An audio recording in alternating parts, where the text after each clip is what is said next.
जय श्री कृष्णा, राधे राधे। एक बार फिर आप सभी का हमारे YouTube चैनल द लाइफस्टाइल पर हार्दिक स्वागत है। आगे बढ़ने से पहले सच्चे मन से कमेंट बॉक्स में जय श्री कृष्णा जरूर लिखें। आइए श्री कृष्ण के उपदेशपूर्ण और ज्ञानपूर्ण वीडियो की शुरुआत करते हैं। हम अपनी सोच और संसार की मान्यता के अनुसार अपने विचार बनाते हैं। जैसे सत्य कहना धर्म है, असत्य कहना पाप, सहनशीलता धर्म है और क्रोध करना अधर्म, उपकार करना, जीवों पर दया करना धर्म है और निष्ठुर होना अधर्म। परंतु क्या यही सत्य है? क्या कभी कभी परिस्थितियां इन आवेशों को उल्टा नहीं कर देती? करती है। यदि इस संसार में कुछ धर्म है, कुछ पुण्य है, कुछ महान है, तो वह है परिस्थिति के अनुसार चलना। जटायु याद है आपको, जिन्होंने रावण पर क्रोध किया था, उस पर आक्रमण किया था। उस समय जटायु का क्रोध पाप नहीं था, वो धर्म था। इसलिए अंत में उन्हें भगवान राम की गोद मिली। और कुछ ऐसे भी होते हैं जो धर्म को सहनशीलता समझकर हर अन्याय को सहते हैं और अंत में वो बाणों की सैया पाते हैं। यदि कोई पशु या व्यक्ति अकारण आक्रमण करके किसी निर्दोष के प्राण लेने की चेष्टा करे तो उसके रक्षा हेतु उसका वध कर देना पाप नहीं, समय की मांग है। क्योंकि आक्रमण भी आत्मरक्षण ही है। यदि किसी दुष्ट की सहायता करने से सामान्य मनुष्य को कष्ट पहुंचे, पीड़ा पहुंचे, तो उसे सहायता ना देना ही धर्म है। अकारण क्रोध अस्वीकार्य है। परंतु यदि क्रोध से कुछ शुभ हो तो क्रोध और दंड भी धर्म ही है। संसार का सबसे बड़ा पाप क्या है? संसार का सबसे बड़ा पाप है किसी निर्बल को सताना, और संसार का सबसे बड़ा दंड भी उस निर्बल के मुख से निकली हाय है। श्री कृष्ण कहते हैं, आपने लोहार को लोहा पिघलाते हुए तो जरूर देखा होगा, और ये लोहा पिघलता है इस चमड़ी की बनी धौनकी से निकली हवा से। जरा आप सोचिए, एक मृत पशुओं की खाल से बनी धौनकी इतने कठोर लोहे को भस्म कर सकती है। ठीक उसी प्रकार आप चाहे जितने भी शक्तिशाली क्यों ना हो, यदि आपने किसी निर्दोष, किसी निर्बल को सताया तो उसके मन से निकली हाय और उसका श्राप आपके जीवन को भस्म कर सकता है। श्री कृष्ण कहते हैं, जगत में प्रत्येक व्यक्ति को किसी न किसी प्रकार की निर्बलता अवश्य होती है। जैसे कोई बहुत तेजी से दौड़ नहीं पाता, तो कोई अधिक भार नहीं उठा पाता, कोई असाध्य रोग से पीड़ित रहता है, तो कोई पढ़े हुए पाठों को स्मरण में नहीं रख पाता। ऐसे अनेकों उदाहरण और भी हैं। क्या आप किसी ऐसे व्यक्ति को जानते हैं जिसे सब कुछ प्राप्त हो, और हम जीवन की उस एक निर्बलता को जीवन का केंद्र मानकर जीते हैं? हृदय में दुख और असंतोष दोनों सदा रहते हैं। निर्बलता मनुष्य को जन्म से अथवा संयोग से प्राप्त होती है, किंतु उस निर्बलता को मनुष्य अपने ही मन की मर्यादा बना लेते हैं। किंतु कुछ व्यक्ति ऐसे भी होते हैं जो अपने पुरुषार्थ और श्रम से उस निर्बलता को पराजित कर देते हैं। क्या भेद है उनमें और अन्य लोगों में? क्या आपने कभी विचार किया है? सरल सा उत्तर है इसका, जो व्यक्ति निर्बलता से पराजित नहीं होता, जो पुरुषार्थ करने का साहस रखता है, हृदय में वो निर्बलता को पार कर जाता है। अर्थात निर्बलता अवश्य ईश्वर देता है, किंतु मर्यादा मनुष्य का मन ही निर्मित करता है। श्री कृष्ण कहते हैं, द्वंद्व दो मनुष्य के मध्य होता है, परंतु विजय सदैव एक ही मनुष्य को मिलती है। जबकि समान रूप से दोनों शक्तिशाली होते हैं और दोनों व्यक्ति समान ज्ञान प्राप्त करते हैं, लेकिन सफलता एक को ही मिलती है। इसका कारण क्या है? मान लो दो प्रकार के लोहे होते हैं, एक ठंडा, एक गर्म। कभी सोचा है, लोहकार लोहे को लोहे से ही काटता है, परंतु सदैव ठंडा लोहा ही गर्म लोहे को काट पाता है। और यही नीति मनुष्यों पर भी लागू होती है। जब युद्ध होता है तो जिसके मन में ईर्ष्या होती है, जलन होती है, आक्रोश होता है, वह गर्म लोहे के समान है। और जिसका मन शांत होता है, जिसका मन संयम से बंधा होता है, वो ठंडे लोहे के समान है। और वहीं ईर्ष्या और द्वेष गर्म लोहे को काट सकता है। इसलिए यदि जीवन के संग्राम में विजय प्राप्त करनी है तो अपने मन को शांत रखें, क्योंकि गर्म लोहे की भांति ईर्ष्या और क्रोध जैसे भाव को रखने वाला मनुष्य सदैव शांत स्वभाव के मनुष्य के समक्ष निर्बल पड़ जाते हैं। शक्ति ईर्ष्या और क्रोध में नहीं, शांति और संयम में। आपने कभी न कभी योद्धा को युद्ध की तैयारी करते हुए जरूर देखा होगा। वही युद्ध जो ज्वालामुखी की भांति कभी भी फट सकता है, युद्ध वही जीतता है जो युद्ध में व्यतीत होने वाले समय से अधिक समय युद्ध की तैयारी में लगाता है। जो योद्धा अभ्यास क्षेत्र में जितना अधिक समय देगा, रणभूमि में उतना ही कम रक्त बहेगा। एक समान लोहा और तीखी तलवार में अंतर यही है कि एक तीखी तलवार को कड़ी अग्नि परीक्षा से होकर गुजरना पड़ता है, लोहकार की मार खानी पड़ती है। एक तलवार जितनी पीड़ा सहेगी, उसका वार उतना ही प्रबल होता है। इसलिए पीड़ा से घबराएं नहीं, उसका सामना करें, उसका अभ्यास करें, क्योंकि यही अभ्यास जीवन के युद्ध में आपको विजयश्री बना सकता है। श्री कृष्ण कहते हैं, यदि आगे बढ़ना है तो अपनों का साथ दो। और ये बात सत्य भी है, और अपनों का साथ देना ही चाहिए। परंतु साथ देने से पूर्व ये अवश्य पहचान लेना चाहिए कि अपने हैं कौन।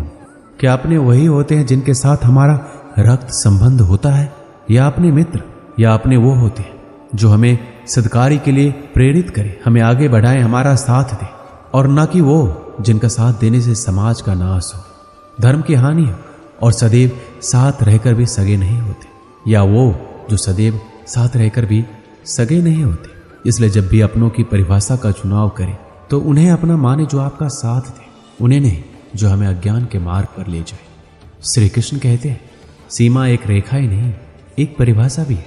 सीमा हर किसी की होती है, प्रेम की, धैर्य की, मित्रता की और शत्रुता की भी।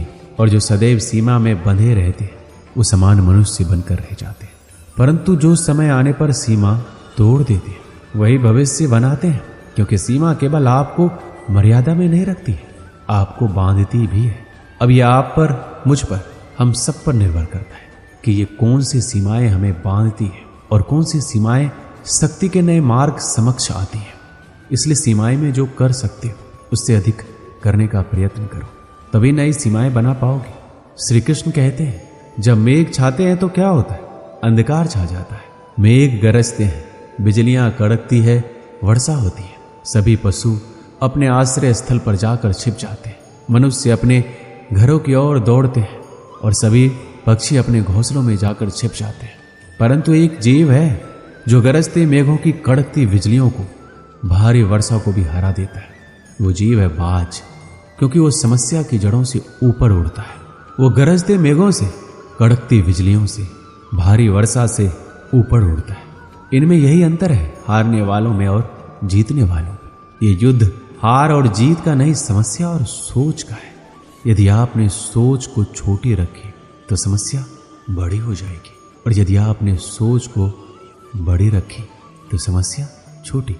श्री कृष्ण कहते हैं, भाग्य क्या है, जो आपने किया उसे भोगना भाग्य है, या जो आपके पूर्वजों ने किया उसका फल भाग्य है?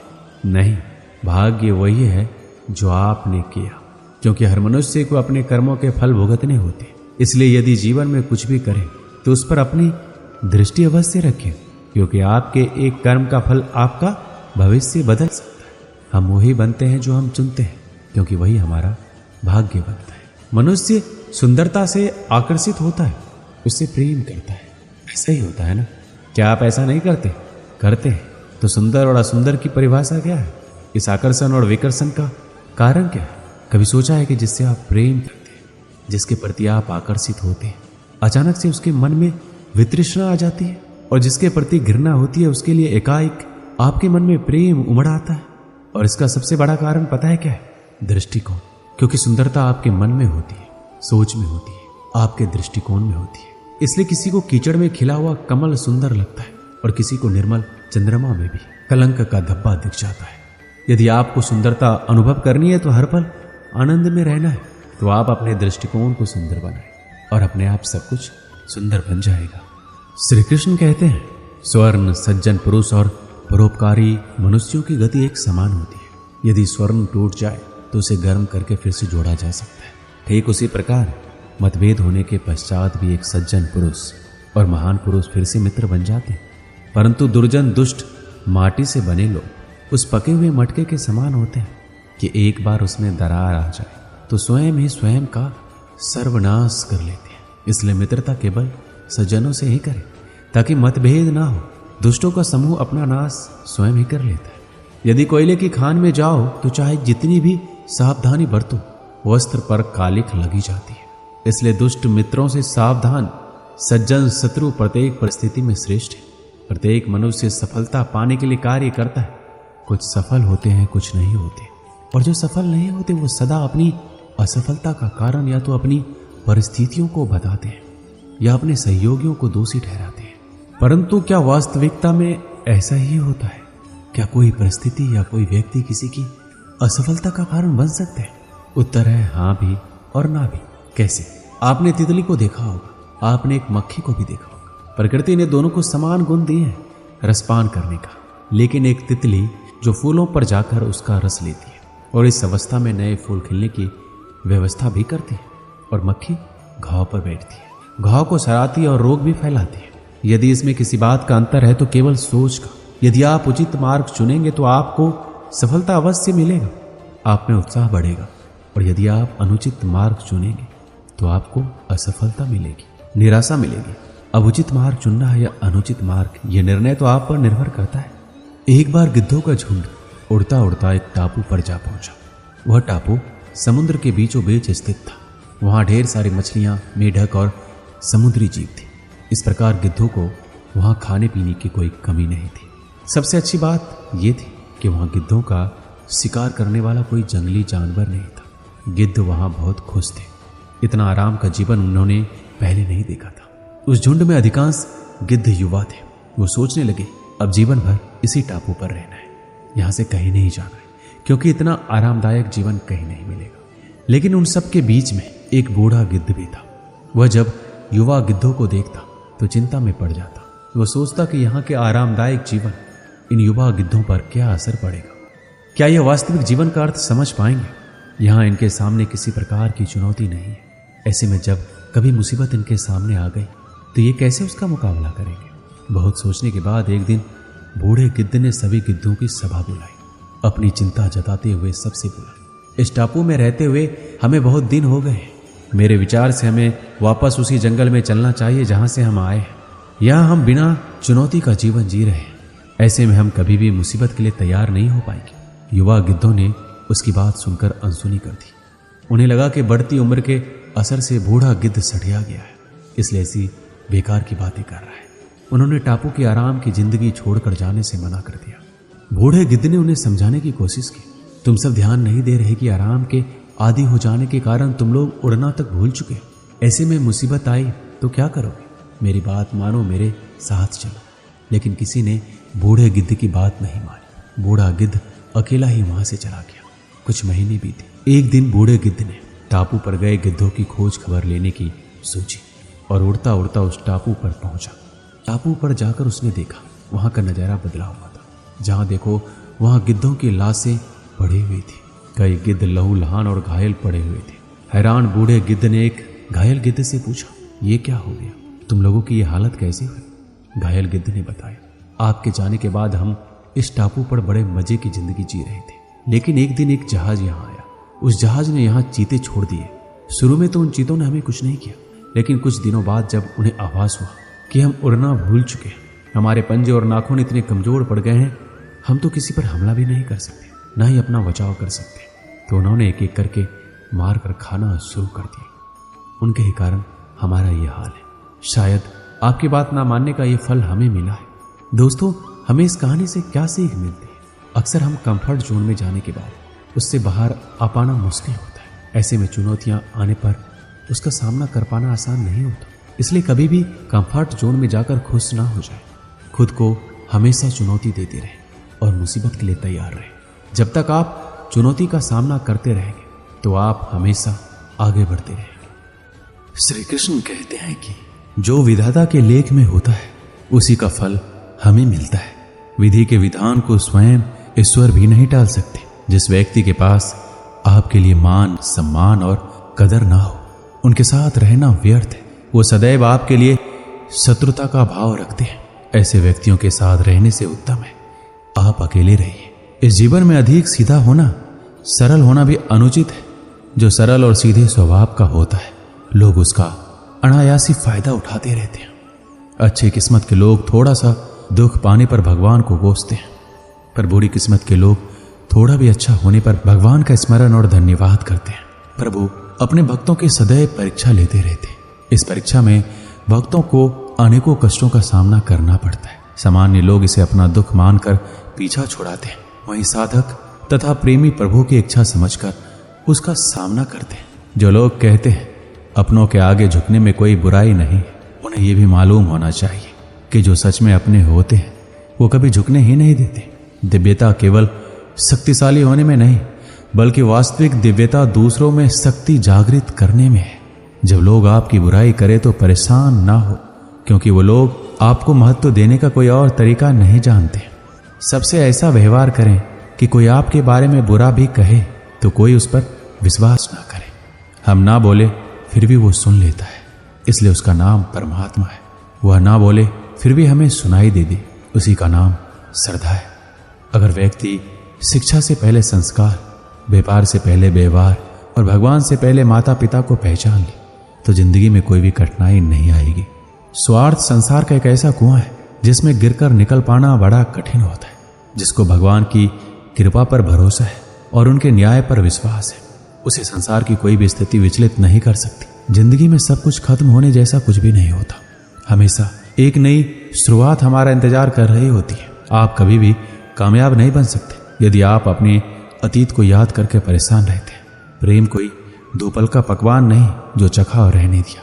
प्रेम को निभाने के लिए पूरा जीवन समर्पित करना पड़ता है। तुम उसके लिए शोक करते हो जो शोक करने के योग्य नहीं है और फिर भी ज्ञान की बातें करते हो। बुद्धिमान व्यक्ति न जीवित और न ही मृत व्यक्ति के लिए शोक करता है। जीवन की दो बातें अपने अंदर पैदा कर लो, हमेशा फायदे में रहोगे।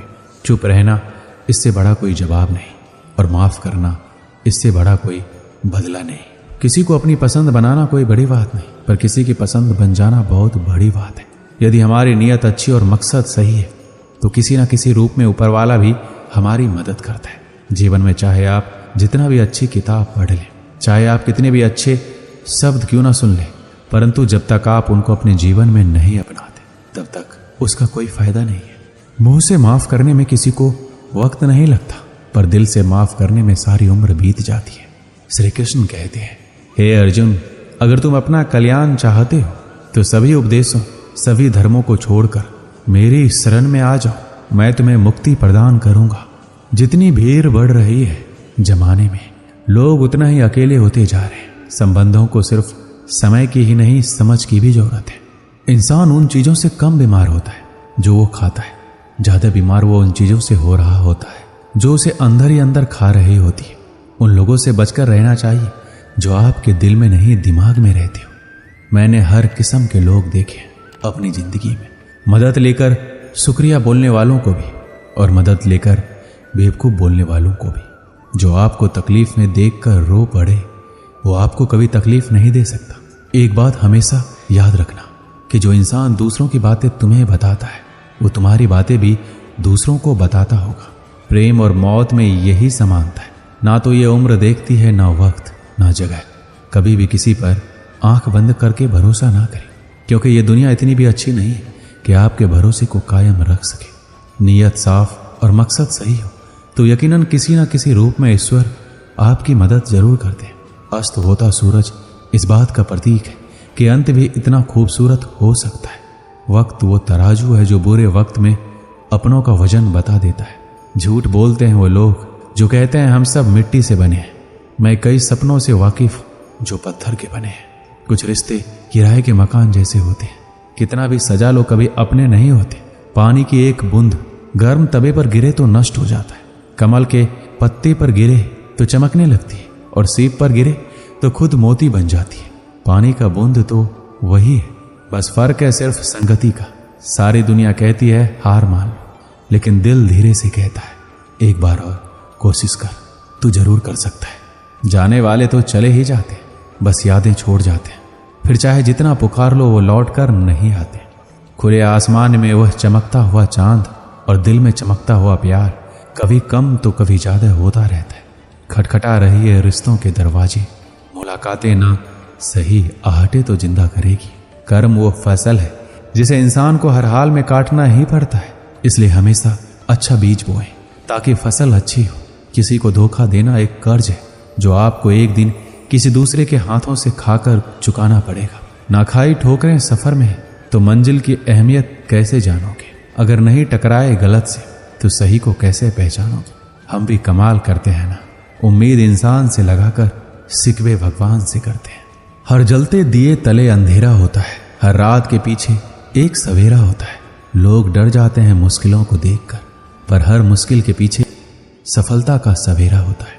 लोग हमेशा उस समय यकीन तोड़ते हैं जब हम उनकी वफादारी की मिसाल दे रहे होते हैं। जब होगी तेरी जरूरत तुझे पहचान लेंगे लोग। ये शहर है, यहाँ ऐसे ही जान पहचान नहीं होती। लोग कहते हैं अच्छे दिल वाले हमेशा खुश रहते हैं, पर मेरे ख्याल में एक दिन एक अच्छा दिल लगभग हमेशा ही चोट खाता है, क्योंकि वो दूसरों से बस अच्छे बर्ताव की उम्मीद रखता है। जीवन को इतना शानदार बनाओ कि आपको याद करके किसी निराश व्यक्ति की आंखों में भी चमक आ जाए। जीवन में दो तरह के लोग नाकाम होते हैं, पहला जो सोचते हैं लेकिन करते नहीं, और दूसरा जो करने से पहले सोचते नहीं। दुनिया सिर्फ उन्हीं के हालचाल पूछती है जो पहले से ही खुश है। जो तकलीफ में हो उनके लिए तो मोबाइल नंबर भी खो जाते हैं। अक्सर हंसते हुए लोगों की संगति खुशबू की दुकान जैसी होती है, कुछ ना भी खरीदो फिर भी कपड़े महका देती है। यहाँ नादानी भी सच में बेमिसाल है, अंधेरा दिल में है और दिए मंदिरों में जलाते हैं। कर्म का थप्पड़ इतना भारी और भयंकर होता है कि हमारा जमा हुआ पुण्य कब खत्म हो जाए ये पता नहीं चलता। पुण्य खत्म होने पर समर्थ राजा को भी भीख मांगनी पड़ती है। इसलिए कभी किसी के साथ छल कपट करके किसी की आत्मा को दुखी ना करें। वक्त, दोस्त और रिश्ते ये वो चीजें हैं जो हमें मुफ्त मिलती है, मगर इनके बेशकीमती होने का एहसास तब होता है जब ये कहीं खो जाती है। किसी भी रिश्ते को तोड़ने से पहले एक बार अपने आप से जरूर पूछ लीजिएगा कि आज तक उस रिश्ते को क्यों निभा रहे थे। रिश्ता अगर मजबूर हो तो वो रिश्ता ज्यादा दिन तक नहीं टिकता, इसलिए रिश्ते को मजबूर नहीं मजबूत बनाइए। जो रिश्ता हमको रुला दे उससे गहरा रिश्ता कोई नहीं। जो रिश्ता हमें रोता हुआ छोड़ दे उससे कमजोर कोई रिश्ता नहीं। दुनिया में हजारों रिश्ते बनाओ, लेकिन एक रिश्ता ऐसा बनाओ कि जब वो हजारों तुम्हारे खिलाफ हो और वो एक तुम्हारे साथ। दो लोगों के बीच का रिश्ता हमेशा किसी तीसरे की वजह से खराब होता है। फासले का गम नहीं यदि दूरियां दिल में ना हो, नजदीकियां फिजूल है अगर जगह दिल में ना हो। हमारी गलतियों से टूट ना जाना, हमारी शरारत से कभी रूठ ना जाना। सभी शब्दों का अर्थ मिल सकता है, परंतु जीवन का अर्थ जीवन जीकर और संबंध का अर्थ संबंध निभाकर ही मिल सकता है। बहुत समय पहले की बात है, एक छोटे से खेत में एक जवान लड़का और उसका दादा मिट्टी खोद रहे थे। वो मिट्टी को पलट रहे थे, उसकी गांठों को तोड़ रहे थे ताकि मिट्टी बुनाई के लिए अच्छे से तैयार हो सके। उस काम में काफी कड़ी मेहनत थी, लेकिन उनके सभी प्रयास एक अच्छी फसल प्राप्त करने के लिए आवश्यक थी। बूढ़ा आदमी अपने 70 की उम्र में भी अच्छी तरह से कड़ी मेहनत कर रहा था। थकान से वो काफी हद तक हाँफ रहा था। हर प्रकार के जोर से उसके माथे से पसीना टपकता था, लेकिन फिर भी वह शिकायत नहीं कर रहा था। उसका पोता जो महज 17 साल का था, तंदुरुस्त और ताकतवर, वह मिट्टी को पलटने और गांठों को तोड़ने में लगी मेहनत और ताकत के लिए कोसता। फिर वहां खड़े होकर वह हाँफता और थोड़ी देर के लिए रुक जाता। थोड़ा आराम करने के बाद एक बार फिर से काम शुरू करने से पहले शिकायत करता। थोड़ी देर बाद युवा पोता देखता है उसके दादाजी ने जितना काम कर जमीन को तैयार किया वो खुद से तैयार की जमीन से बहुत ज्यादा है। पोता अपने दादा से पूछता है, दादाजी आप इतने बूढ़े हो फिर भी मुझसे इतना अधिक काम कैसे किया? दादाजी ने जो उसे जवाब दिया उसे उम्मीद नहीं थी। जब हम किसी काम को मुश्किल मानते हैं और उसके बारे में ज्यादा सोचते हैं तो सच में मुश्किल हो जाता है, और हम बिना सोचे उसे करते हैं और करते ही रहते हैं तो वो आसान हो जाता है। पोता थोड़ा अचंभित हो जाता है, इसलिए दादाजी अपनी बात जारी रखते हैं। जब हम अपना समय ये सोचने में बिताते हैं कि कोई काम कितना कठिन है और अभी कितना सारा बाकी है, तब हमारा मन बहाने बनाने लगता है। इन सभी चीजों के बारे में सोचना अपने स्वयं के विचारों के बवंडर में फंसना ही है। उस काम को ये हमारे लिए कठिन बना देता है। इसलिए समझदारी इसी में है कि वास्तविक रूप से ही पहली बार में शारीरिक कार्य किया जाए। जब आप तय किए काम के बारे में ज्यादा सोचते हैं और अपने दिमाग को नकारात्मक विचारों पर ध्यान केंद्रित करने की अनुमति देते हैं, तब आपकी गति उस काम को करने के लिए अपने आप धीमी होती जाती है। अगर आप किसी भी काम के दौरान सकारात्मकता बनाए रखते हैं तो आपको तुरंत उस काम को शुरू करना चाहिए। और अगर देखना और सोचना है तो जितना आप आगे बढ़े, यानी कि जितना काम आपने अच्छे से खत्म कर लिया, उसे देखें ना कि जो बाकी है उसके बारे में विचार करें। ऐसा करने से एक सुखद और सकारात्मक एहसास आपको उस काम को लगातार करते रहने की ऊर्जा देता रहेगा। जय श्री कृष्णा, राधे राधे। दोस्तों, आज के लिए बस इतना ही। मिलते हैं एक ऐसे ही उपदेशपूर्ण वीडियो के साथ। आपको यह ज्ञानपूर्ण वीडियो अच्छा लगा हो तो हमारे चैनल द लाइफस्टाइल को सब्सक्राइब करें और वीडियो को ज़्यादा से ज़्यादा लाइक करें, शेयर करें। जय श्री कृष्णा, राधे राधे, धन्यवाद।